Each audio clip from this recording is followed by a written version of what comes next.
Comienza a estudiar gratis programación e inteligencia artificial en ere.team y descubre por qué en español nadie explica mejor. Por mucho tiempo Microsoft fue visto como el enemigo, sobre todo en los años 90. Parte de los años 2000, Microsoft fue visto como el enemigo del open source, ¿no? Y los desarrolladores que se movían en el mundo del open source, que era la mayoría por la explosión de la web sobre todo, veíamos a Microsoft como el enemigo a batir. Microsoft nace el 5 de abril de 1975, hace exactamente 50 años ya. 50 años. Cosa curiosa, el 1 de abril de 1976, o sea, prácticamente un año después, nace Apple. O sea, los principales rivales del mundo de la tecnología prácticamente tienen un año de diferencia. Y de ahí para que aparezcan grandes del mundo de la tecnología tienen que pasar muchísimos años. 1994 para Amazon, 1998 para Google y 2004 para el que hoy se llama Meta, ¿no? Que en realidad nació como Facebook, pero hoy se llama Meta. O sea, durante estos años sí aparecieron grandes de la tecnología, pero a ese nivel, al nivel de las Big Tech, que estén en los 10 primeros lugares del ranking de empresas más valiosas del mundo, pues solamente ellas, ¿no? Me estoy olvidando Nvidia, ¿no? Nvidia, es que Nvidia siempre, por muchos años, Nvidia fue vista como una empresa así un poquito menos importante, pero pues con la explosión de la IA explotó, reventó completamente, ¿no? Vamos a ir viendo, ¿sí? Vamos a hacer una línea de tiempo y vamos a empezar en 1975 con la fundación de Microsoft. Para eso hay que recordar que en enero, miren, la fundación de Microsoft es en abril. Y en enero de este año, se lanzó el famoso Altair 8800. La primera computadora personal comercial de la historia. Había computadoras personales, sí, pero eran computadoras pues que no habían salido a la venta, que se usaban dentro de laboratorios, dentro de las empresas, ¿no? Pero no salían a la venta. Pongámonos en contexto. Bill Gates venía de una escuela llamada Lakeside. Lakeside era una escuela de muchachos más o menos de billete, no millonarios, pero digamos que sí acomodados. Las madres de familia de esta escuela hacen una colecta entre ellas para pagar tiempo compartido. ¿Qué era el tiempo compartido? Era conectarse vía línea telefónica a una computadora central y tener terminales tontas, dumb terminals, en el colegio. Es decir, que la computadora como tal no estaba en el colegio. En el colegio simplemente había terminales, un teclado y una pantalla, pero el procesamiento ocurría en una computadora central. Básicamente la nube de esos tiempos, o sea, ya está. Las mamás pagan porque no era barato, porque querían pues que los niños aprendan la computación, la programación, ¿no? Y quien más le saca provecho fue Bill Gates con su grupo de amigos. Bill Gates para ese entonces tenía unos 13 años más o menos y empiezan a obsesionarse como niños que se meten a un videojuego y luego no salen del videojuego. Así estaba Bill Gates pegadísimo con la programación en el tiempo compartido. Y así es como él aprende a programar.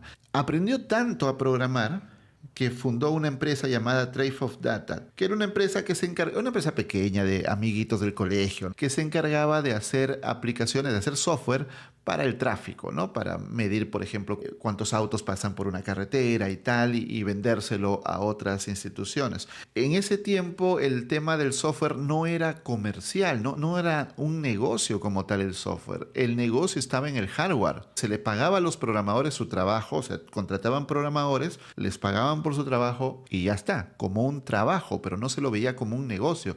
De hecho, no existían hasta ese entonces empresas grandes dedicadas 100% al desarrollo de software como existen ahora, ¿no? No existían. De hecho, Apple tampoco nace con la idea del desarrollo de software. Apple nace con la idea de crear computadoras, hardware, y dentro de lo cual se mete el software como un añadido. Microsoft fue la primera porque Bill Gates ya venía años desde pequeño aprendiendo a programar y estaba absolutamente obsesionado con la programación. Entonces, eran Bill Gates, Ken Evans y Paul Allen, ellos tres. Eran los principales, había más, ¿no? Pero los principales eran ellos tres. Sin embargo, Paul Allen se separa del grupo porque él pues no se veía como un empresario, no quería estar siempre ahí metido en esas maratones de programación que tenía Bill Gates de 16 horas y que quedaba dormido ahí frente a la computadora. Entonces él quería estudiar una carrera en la universidad y se va. y se quedan Bill Gates y Ken Evans. Pero lamentablemente Ken Evans fallece en un accidente. Bill Gates cuenta que se quedó pasmado, porque de hecho ellos hablaban mucho de fundar una empresa y él habla mucho de que si no hubiera muerto con él hubiera fundado Microsoft. Entonces Ken Evans y Bill Gates tenían un contrato para entregar un software de Trade of Data, ¿no? De esta empresa que les decía por acá. Entonces cuando muere Ken Evans, después de pasar un luto de unas 2 semanas más o menos en las que Bill Gates no hizo nada y estaba traumado, después de eso dice que tuvo que volver al trabajo porque tenía que entregar este proyecto, llama a Paul Allen y le pide ayuda. Entonces Paul Allen regresa, porque se habían distanciado, ¿eh? Paul Allen regresa, empiezan a trabajar juntos. Entre Bill Gates y Paul Allen hablaban de la idea de crear una empresa, pero hasta ese entonces todo se desarrollaba en computadoras grandes, en mainframes, en computadoras centrales, cuyo costo de computación había que pagar. Por ejemplo, Bill Gates trabajó en la computadora de Harvard, fue sancionado por por usar la computadora de Harvard para proyectos personales. No había computadoras personales. Entonces ellos decían, el día en que haya una computadora personal, porque va a haber, ellos estaban seguros, ¿no? Va a llegar un día en que se va a crear una computadora personal que la gente puede comprar y tenerla en su casa y no tener que pagar tiempo compartido, no tener que pagar a una computadora central, sino que tú la uses todo el tiempo que te dé la gana. Y ellos decían, el día que eso ocurra, va a cambiar completamente el mundo. Para ese entonces, Bill Gates estaba en Harvard. En enero de 1975, como ustedes pueden ver acá, sale el Altair 8800 en una revista llamada Popular Electronics. En esta revista aparece el Altair 8800, que es una caja con palanquitas. Es una caja con palanquitas, nada más. Miren, palanquitas para subir y bajar y LEDs para mostrar los resultados. Eso era todo, una caja. ¿Y saben qué es lo más alucinante? Que no existía el Altair 8800. O sea, cuando Popular Electronics quería mostrar una computadora, dice que Ed Roberts, el CEO de MITS, la empresa que creó el Altair, se comunicó con Popular Electronics, les prometió la computadora, pero luego no pudo terminarla y fabricaron un prototipo, una maqueta en cartón. Y lo que Popular Electronics mostró en la revista era una caja de cartón, literal era una caja de cartón vacía. ¿Cómo son las cosas, no? Impresionante. El punto es que Paul Allen ve la revista, va corriendo, busca a Bill Gates y le dice, mira, comenzó así, comenzó. Lo que ellos llevaban tiempo hablando, ¿no? El día que la computación personal llegue. Entonces, había comenzado. Entonces, ellos ven que el Altair requiere introducir instrucciones en binario a través de las palanquitas. No tenía un lenguaje de programación, no tenía un intérprete. En ese tiempo ya existía BASIC. BASIC es un lenguaje que fue creado para enseñar programación de una forma sencilla. Esa era su función, enseñar a programar. Y rápidamente se convirtió en uno de los lenguajes más usados por los programadores, por su sencillez. Y recuerden algo, tú tienes el lenguaje y tienes la computadora, ¿cierto? Hay que traducirlo. Hay que traducir el lenguaje de programación al lenguaje de computadora o binario. Esto de acá es un programita llamado intérprete o compilador, dependiendo del caso, ¿no? No me voy a poner muy técnico en este punto, pero supongo que muchos de ustedes entienden este concepto. Pero la ventaja es que si tú tienes un intérprete, ya no necesitas introducir código en binario. Tú ya puedes introducir código en un lenguaje de programación porque el intérprete va a hacer la traducción a binario. Y eso es algo maravilloso porque pues para un programador es mucho más fácil escribir en un lenguaje que escribir en binario. Entonces el Altair no tenía intérprete de BASIC y Bill Gates y Paul Allen, bueno, Paul Allen en realidad fue el que llamó a Ed Roberts y le ofreció un intérprete de BASIC. Y Ed Roberts le dijo que si ellos podían viajar a Nuevo México, donde estaban sus oficinas, y demostrarle que funcionaba, tenían el contrato, porque muchas personas le habían prometido, pero nadie lo había logrado. Así que se lanzaron en una nueva maratón de desarrollo de software entre Paul Allen y Bill Gates, porque ese tipo a esa edad tenía maratones de programación criminales. Se lanzaron en una maratón de desarrollo, lograron terminarlo. Y Paul Allen fue a la entrevista. ¿Por qué fue Paul Allen? Porque Bill Gates parecía un niño y él decía, a mí no me van a tomar en serio, anda tú. Paul Allen tenía su barba y todo, ¿no? Entonces él fue y se había olvidado, esta es una famosa anécdota, ¿no? Había olvidado las instrucciones de arranque. Entonces la tuvo que escribir en el avión, las instrucciones de arranque. La cosa es que al final funcionó. Haciendo la historia corta, llegó a la demo, metió las instrucciones a la computadora y funcionó el intérprete de BASIC. Una locura. Con eso nace Microsoft, ¿no? Y le llaman Microsoft porque ellos estaban creando software para microprocesadores, ¿no? De ahí viene el nombre Microsoft, software para microprocesadores, donde Bill Gates pues sería el CEO, ¿no? Y ahí Bill Gates es donde empieza a mostrarse pues el carácter que tenía, ¿no? Todo chiquito, flaquito y todo, pero tenía un carácter endemoniado ese hombre. Por muchos años, Microsoft fue una empresa de software como cualquier otra, es decir, una empresa que vende software, vende aplicaciones, vende soluciones a otras empresas, ¿no? Entonces están con su equipo de vendedores llamando a otras empresas, ofreciéndoles soluciones, desarrollándoselas a mano y tal. Pero mientras tanto pasó algo muy interesante. Para ese entonces no existía el negocio del software, recuerden eso. No existía el negocio del software, existía el negocio del hardware, el software era adicional. Entonces, ¿qué pasa? El código del intérprete de BASIC que creó Microsoft, que creó Bill Gates y Paul Allen, le empezaron a sacar copia. Se lo piratearon, lo compartían sobre todo en un club de computación llamado Homebrew Computer Club. En este club se compartían el código del intérprete. No lo veían mal, no había tanto una intención de robo, pero a Bill Gates pues se le salió el indio, como decimos en Perú, y escribió una carta acusando a esta gente de robo, diciendo que el software es un trabajo de los programadores. Microsoft es una empresa que le paga a sus programadores. Y si la gente roba su trabajo, ¿cómo le vamos a pagar a buenos programadores para que hagan buen software? La gente paga sus dispositivos, pero no les gusta pagar por el software. Así que están robando el trabajo de otros. Allí comenzó el pleito entre el software privado, porque años después salió un barbón llamado Richard Stallman con su movimiento del software libre, para quien Bill Gates es el demonio absoluto, Satanás. Pero Bill Gates tenía razón en el fondo, ¿no? Aunque era muy chiquillo y sus palabras fueron muy... las tomaron mal sus palabras porque se puso así agresivo, ¿no? Acusándolos de ladrones y todo. Él mismo reconoce que debió bajarle un poquito al tono. Ya siendo mayor, él dijo, bueno, yo era muy chiquillo, muy impulsivo y sí, debí bajarle un poquito al tono porque los trató de ladrones prácticamente a la comunidad que simplemente estaban compartiendo.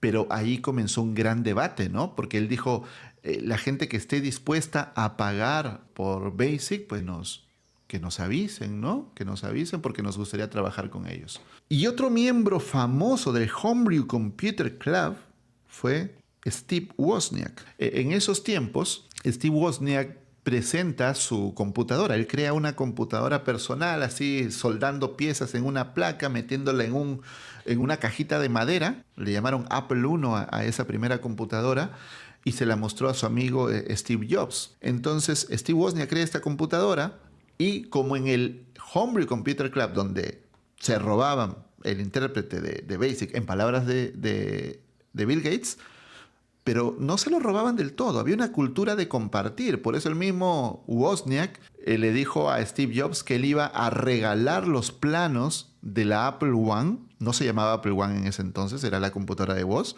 Él dijo, voy a regalar los planos en el club. Y Steve Jobs pues casi se vuelve loco porque dice, tú estás loco, ¿cómo vas a regalar esto? No lo puedes regalar, hay que venderlo. Y Woz decía, pero ¿quién lo va a querer comprar? Y Steve Jobs le dice, yo me encargo de venderlo. Y ahí comenzó la alianza que se convirtió luego en Apple, ¿no? Prácticamente juntitos. O sea, esto es una locura. Pero Apple creció muchísimo más rápido que Microsoft. Cuando Apple lanza en 1984, vamos a poner por acá, 1984, Apple lanza el Macintosh. Apple era una empresa gigantesca, monstruosa. Microsoft era una empresa muy pequeña que desarrollaba software para Apple. Prácticamente eran como empleados de Apple. O sea, Bill Gates era alguien que recibía órdenes de Steve Jobs para ese entonces. Pero hay algo bien curioso. Seguramente saben, porque es muy famoso el carácter, el temperamento de Steve Jobs, que le gritaba a todo el mundo y todo el mundo temblaba frente a Steve Jobs. Incluso la gente de Microsoft temblaba frente a Steve Jobs, excepto Bill Gates. En el año 1981 se lanza MS-DOS. Esta es una jugada de ajedrez, una jugada maestra de ajedrez que hace Bill Gates. ¿Qué pasa? Para el 77, acá, sale la Apple II. La Apple II, no la 1, porque la 1 era un juguete. Bueno, no era un juguete en el sentido comercial, ¿no? Era algo artesanal. Pero la Apple II ya fue un producto sacado en masa con una bonita carcasa de plástico beige, bien bonito, ¿no? Entonces, eso fue un éxito en ventas. Entonces, para 1981, IBM ya tenía sus IBM PC que iban a ser la respuesta al Apple II. Acá nace la computación personal, computadoras que pueden estar en la casa de las personas. Entonces, IBM quiere crear su respuesta, pero IBM cometió el error de pensar que el software era menos importante y que lo importante era el hardware. Bill Gates tuvo la visión que no tuvo nadie. Así como Steve Jobs tuvo la visión de ver un gran negocio en la caja de madera que tenía Steve Wozniak, y Wozniak no veía el negocio, él quería regalarlo. Lo mismo pasó con Bill Gates. Bill Gates veía esas oportunidades donde los demás no las podían ver. IBM pensó que el negocio eran las computadoras y el software era simplemente comprárselo a un proveedor y ya. Pero Bill Gates vio el negociazo, les vendió MS-DOS, pero les vendió la licencia. Es decir, IBM tenía que pagar por cada uso, por cada licencia instalada en cada computadora. O sea, no les estaba dando la propiedad del sistema operativo. Entonces, por cada computadora de IBM con MS-DOS, IBM tenía que pagarle a Microsoft. Una jugada maestra, sobre todo porque Microsoft no tenía el sistema operativo. Mucha gente dice que IBM le compró DOS a Microsoft porque la mamá de Bill Gates trabajaba en IBM, lo cual es una completa mentira, es absolutamente falso.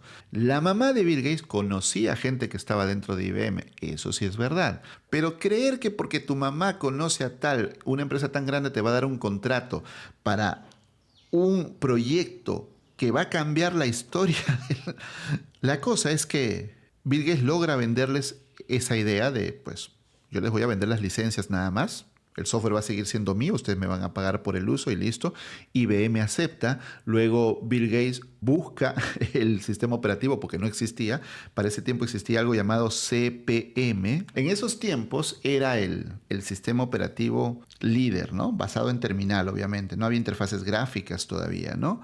Entonces el DOS, el original DOS, era una especie de clon de imitación de este sistema operativo. Se llamaba QDOS. Entonces, Bill Gates lo compra por $50,000, creo que es una historia súper conocida, lo compra por $50,000 y durante 6 o 9 meses, más o menos, no recuerdo la fecha exacta, los números exactos, trabajan full para adaptarlo a los requerimientos de IBM. El punto es que IBM creó su IBM PC, y esa personal computer, ¿no? De acá salen las PCs. A mucha gente le cuesta entender que una MacBook no es una PC. Las PCs son las que vienen, ¿no? Nacen a partir de la IBM PC en 1981, ¿no? Que viene con tecnología de Microsoft. Y luego Compaq. Compaq se copia la tecnología de IBM. Hay historias que dice que hasta recogían de la basura los manuales de IBM, porque en esos tiempos no era como ahora que todo se protege en secreto y tal, ¿no? O sea, ahí estaban los códigos y tal. Y ellos hacen ingeniería inversa a la IBM PC y hasta buscan manuales, como les digo, en la basura y logran copiar, hacer un clon de la IBM PC, ¿no? Y de ahí vienen los clones de la PC.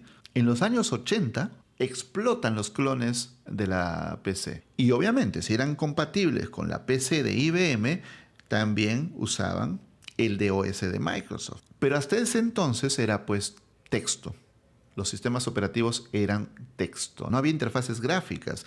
Es famoso el momento en que Apple, Steve Jobs, va a Xerox, ve las interfaces gráficas, le explota el cerebro y cuando, después de ver las interfaces gráficas de Xerox, Steve Jobs decide crear una computadora con interfaces gráficas que se llama Lisa, por su hija. El punto es que el proyecto Lisa no le estaba yendo bien y luego se movió al proyecto Macintosh. El proyecto Macintosh no era de Steve Jobs, era de otro programador, pero Steve Jobs, con el poder que tenía dentro de Apple, se lo quitó y se puso en el proyecto Macintosh. Para ese entonces, como le digo, Microsoft le vendía software a Apple.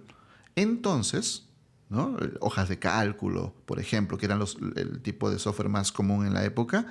Entonces, cuando Apple está trabajando en la Macintosh, Steve Jobs le da acceso previo a la gente de Microsoft para que ellos desarrollen software para la nueva Macintosh con interfaz gráfica. Entonces, pues ellos tenían acceso previo. Y antes de la salida de la Macintosh, Steve Jobs descubre que Microsoft estaba trabajando en un sistema operativo con interfaz gráfica. Para los que no me entiendan, antes de este año, las computadoras se manejaban por teclado, no existía un mouse. Tú no movías un mouse y hacías clic en un botón, abrías una cosa, luego clic acá. No, todo era texto y había que dar instrucciones por texto. Entonces, Steve Jobs fue el primero en crear un sistema operativo comercial, porque sí, antes estuvo Xerox, pero no salió al mercado. Entonces Steve Jobs fue el primero, pero Bill Gates, como desarrollaba software para Apple y tenía acceso, antes que salga al mercado, ya tenía acceso previo al software de la Macintosh, pues dijeron, ok, aquí hay algo. Aquí hay algo, entonces empiezan a desarrollar Windows. Cuando Steve Jobs lo ve, monta en cólera, llama a Bill Gates, le da la puteada de su vida.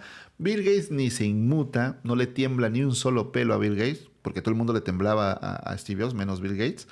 Y al final le suelta la famosa frase en la que le dice, Steve, como yo lo veo, los dos tenemos un amigo, un vecino rico, ¿no? Llamado Xerox.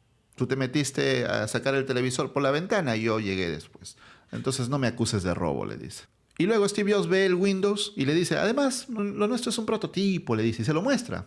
Bill Gates le muestra el prototipo de Windows a Steve Jobs y Steve Jobs con su clásico carácter dice, es una mierda, es una porquería. Dice, entonces no me preocupo porque lo tuyo es una porquería. El detalle es que en 1984 sale la Macintosh, el lanzamiento más grandioso de la historia de la computación, tal vez junto con el del iPhone, pero tenía el problema propio de Steve Jobs. Era la primera computadora de Steve Jobs. Él ya no quería una computadora de Wozniak.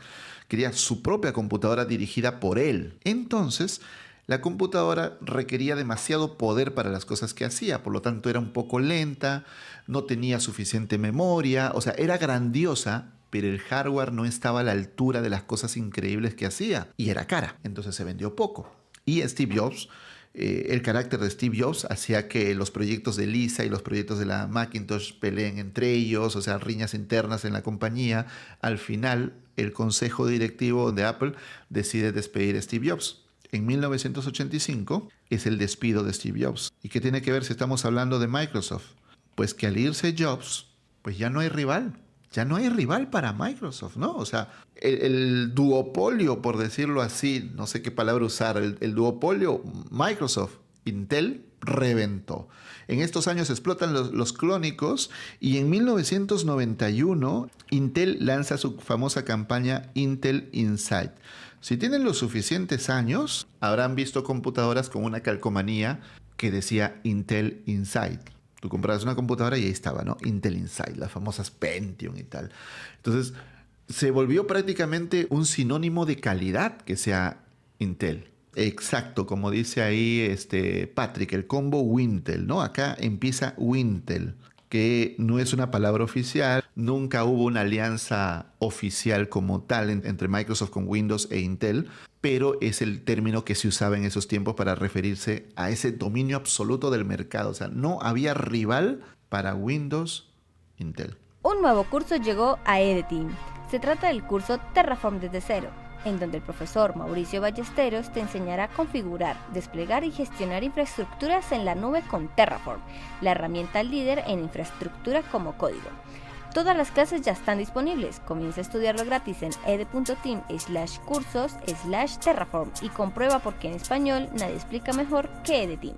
En 1989 aparece la web, bueno, de manera muy de laboratorio, pero revienta en 1994 cuando un programita llamado Netscape sale a la bolsa y cambia el mundo. O sea, es el equivalente al lanzamiento de ChatGPT.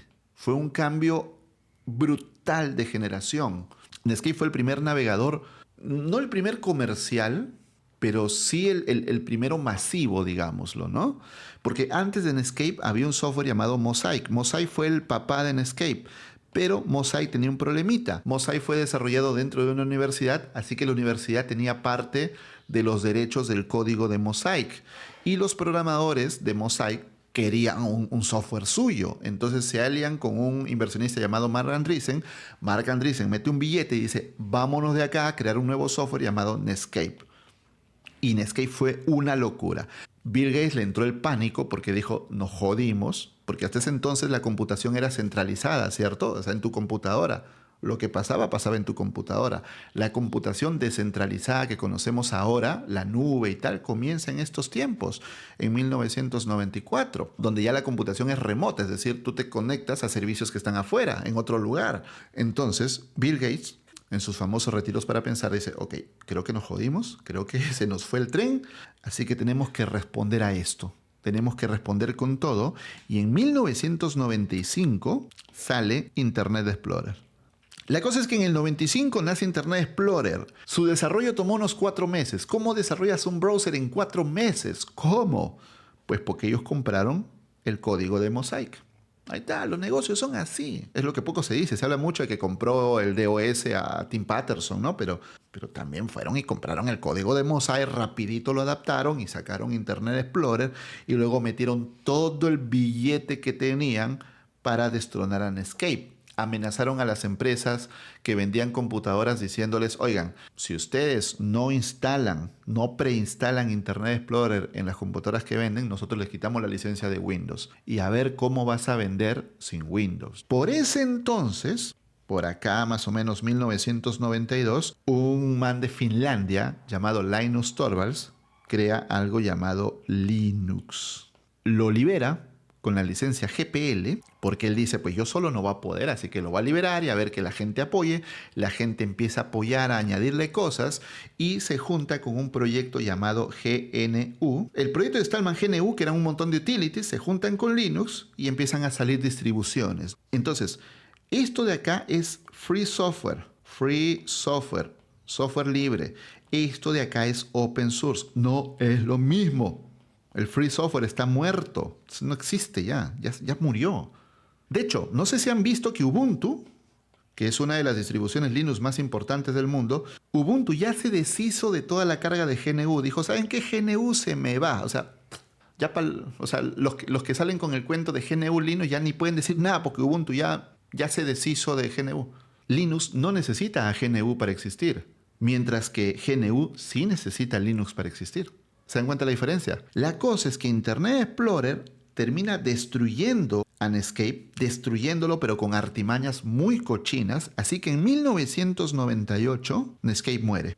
Netscape muere, dice adiós, fui vencido, no tengo la capacidad para competir contra un gigante como Microsoft, así que adiós. Pero como buen soldado, oye, se fue con honor. Esta es una de las muertes más heroicas de la historia. O sea, es para hacer una película. Número 1, se dice, me llevo a Microsoft conmigo. Me muero, pero te llevo conmigo.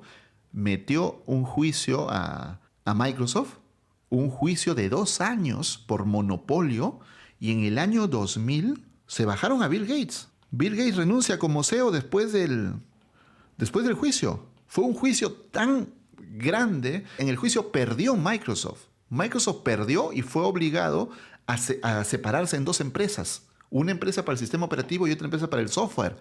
Tuvieron que llegar a acuerdos muy, muy fuertes con la justicia gringa para que no los dividan.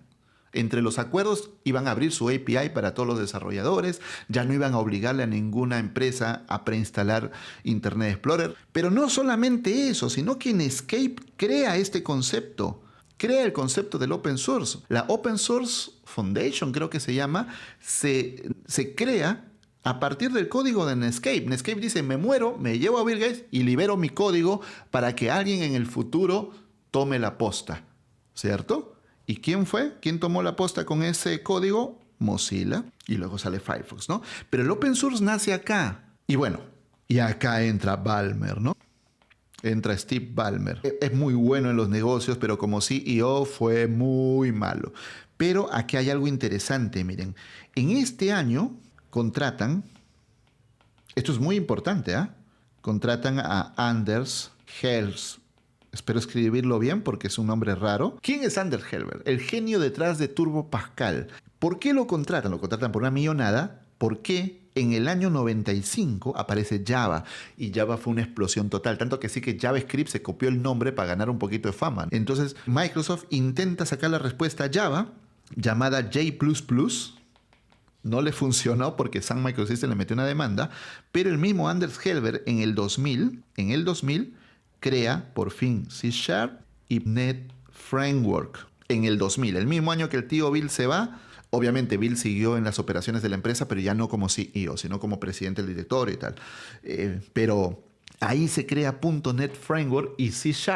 C#, el Java de Microsoft. Por muchos años le echaban bullying a C#, ¿no? Decían es la copia de Microsoft de Java. Y .NET Framework era un framework para aplicaciones Windows, no para aplicaciones web. Sacaron su versión, ¿no? A ASP.NET, si no me equivoco. Microsoft vivió su camino. O sea, mientras todo el planeta estaba... ¿Se acuerdan el famoso LAMP? Linux, Apache, MySQL y PHP. Esto lo era todo.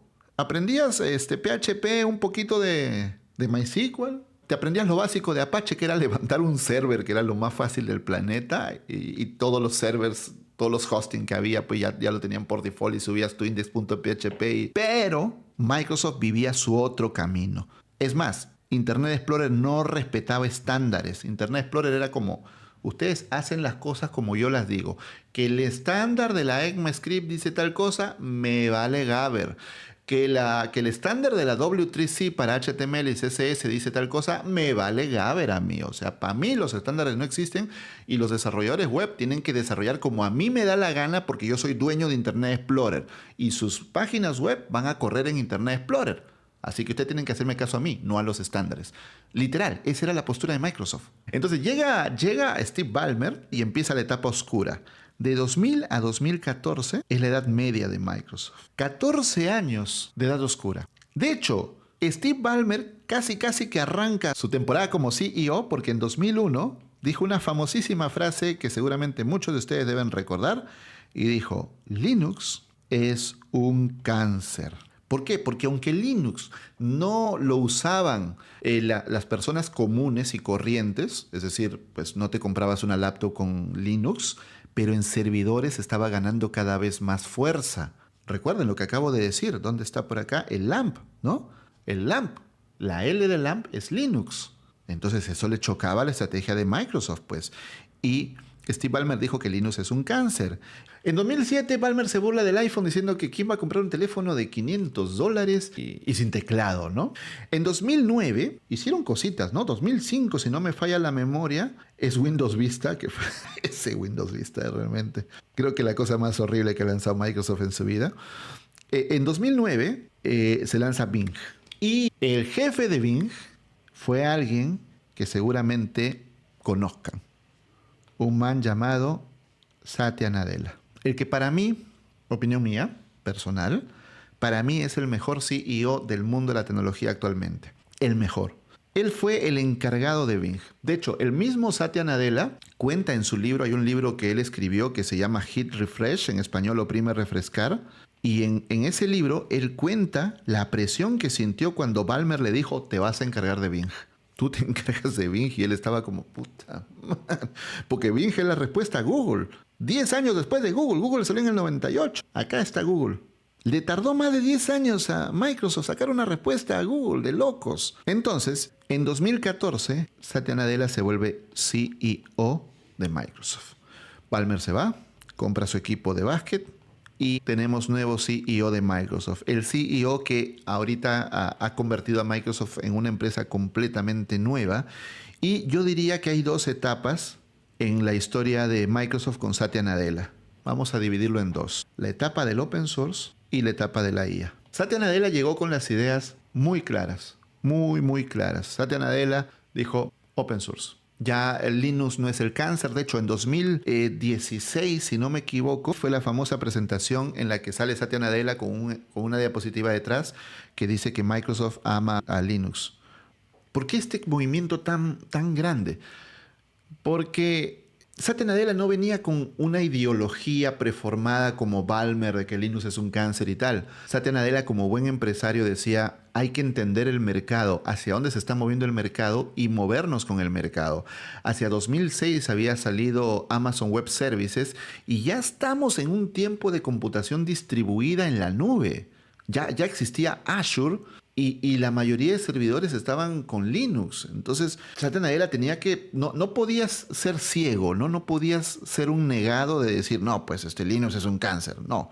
Entonces, la estrategia de él fue, vamos a abrazar el open source. Y hubo varios movimientos. Uno de ellos fue Microsoft Edge. Bueno, el primer Edge, ustedes saben que fue Internet Explorer con una colita, ¿no? Con una colita acá, horrible. El segundo Edge ya fue un Edge basado en Chromium, el mismo motor que Google Chrome, pero ya empiezan a matar Internet Explorer. En 2015 se lanza Visual Studio Code, seguramente lo han usado muchos de ustedes, Microsoft Edge. Y ahí empieza todo el movimiento open source de Microsoft, en pegarse al open source junto con Satya Nadella, ¿no?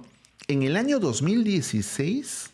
se convierte en uno de los principal, aunque no lo crean, principal contribuidor al open source.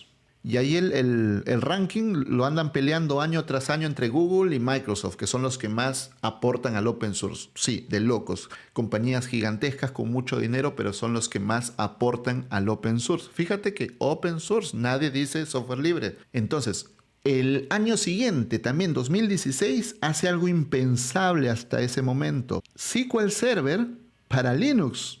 Pero no solamente eso, hizo algo más pensando en programadores. .NET Core. ¿Se acuerdan del .NET Framework? ¿Se acuerdan?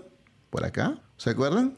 El .NET Framework para crear aplicaciones para Windows. Pues muy bien, era para Windows, pero el mundo había cambiado. Así que dentro de esta estrategia open source lanzan .NET Core. ¿Qué es .NET Core? Es una variante de .NET Framework. Bueno, toma algunas cosas de .NET Framework, pero realmente está orientado a web, a microservicios, ¿sí? A servidores, a nube, a cloud computing, y es open source. Y dentro del movimiento open source compran GitHub. Miren, o sea, la cantidad de movimientos en source que tiene Microsoft en esta época. O sea, Satya Nadella llega con las cosas claras en la cabeza. Hay que convertir a esta empresa en un abanderado del open source porque para allá se mueve la tecnología. Pero no solamente eso. Entre estos 2 años, entre aquí y aquí, pasa algo. Porque ¿sabes qué? En 2018 sucedió algo muy importante. Apareció una tecnología llamada GPT-1. Mira los años, Mira la línea de tiempo. Mira cómo se está moviendo la tecnología. GPT-1, 2018. Y cuando sale GPT-1, viene la bronca entre Sam Altman e Elon Musk. Se pelean los dos. ¿Por qué? Porque antes de GPT-1, OpenAI no tenía nada. O sea, Elon Musk puso su billete porque tenía miedo de Google. Elon Musk tenía real miedo del poder de Google. Google había comprado una empresa llamada DeepMind, que ahora pues son los creadores de Gemini. En 2015 compró DeepMind, y DeepMind había hecho avances impresionantes, ¿no? AlphaZero, AlphaGo, que ganó. Entonces él tenía miedo y se junta con Sam Altman para crear un laboratorio de investigación en inteligencia artificial. O sea, sin saber a dónde llevaría. Honestamente, no tenían idea de a dónde iba a llevar esto. Pero en 2018 se crea el primer producto real. Hasta ese entonces no tenían ningún producto real. Cuando se crea el primer producto real, Elon Musk quiere el poder de OpenAI. Porque hasta ese entonces Elon Musk era alguien que ponía el billete, de vez en cuando venía, veía cómo van las cosas y ya está. Pero el quien estaba en el día a día era Sam Altman. Pero cuando ve que ya hay algo real, ya hay un producto que puede predecir palabras y lo hace más o menos bien, Elon Musk dice, ok, acá hay algo interesante. Y le dice a Sam Altman, ¿sabes qué? Se me acaba de ocurrir esto. OpenAI va a ser parte de Tesla y yo lo voy a dirigir. Pero Sam Altman le dice, no, ni de vainas te voy a permitir dirigir Tesla. Se pelean, Elon Musk se larga y le dice, ok, ¿quieres dirigir OpenAI? Pero sin plata. Vamos a ver cómo te va sin billete. Y se va dejándolo sin billete. Entonces Sam Altman busca nuevo inversionista y en 2019, mira, justo acá, empieza la alianza entre Microsoft y OpenAI. Primero le pone $1,000 millones. Luego le pone $9,000 millones. Y luego le pone $3,000 millones más, ¿no? Creo que de acá para adelante la historia ya se la conoce. En 2022 sale ChatGPT. Vamos a hacerla rápido.